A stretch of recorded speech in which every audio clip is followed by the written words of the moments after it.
Grazie Robert, saluto i due presidenti e li ringrazio per questa occasione molto importante, ringrazio tutte le nostre oratrici, le nostre ospiti che hanno descritto una situazione così drammatica, dolorosa, e vi posso assicurare che da parte di tutte noi c'è un'empatia forte nel condividere le vostre emozioni e il dramma che oggi avete raccontato. Mi soffermerei brevemente sulla questione dello stupro come arma e strumento di guerra. Noi sappiamo che sono stati ritrovati diversi cadaveri, per lo più di giovani donne, rinvenute svestite, con evidenti ferite di armi da taglio, le mani legate dietro la schiena.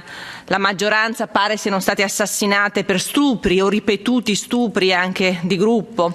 Lo stupro è una strategia politica ben precisa, volta a degradare, umiliare non solo la donna e i suoi familiari, ma in qualche modo tutti i popoli che subiscono aggressioni come quella che l'Ucraina sta subendo dalla Russia. Lo stupro sistematico ha delle conseguenze durature, perenni, di cui però molto spesso ci si occupa poco.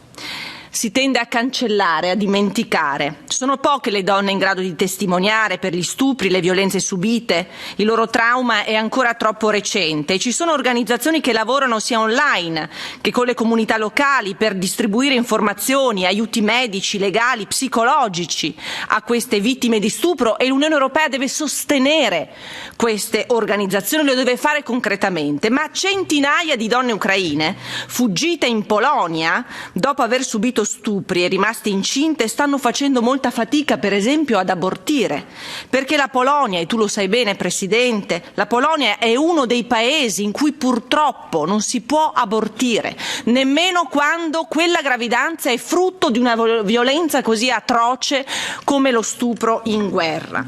Ecco, noi dobbiamo fornire medicinali, dobbiamo fornire aiuti, supporti, infrastrutture ai bambini e alle donne malate, perché ce ne sono tante purtroppo che arrivano e devono avere accesso alle cure, accesso ai farmaci, accesso alle infrastrutture.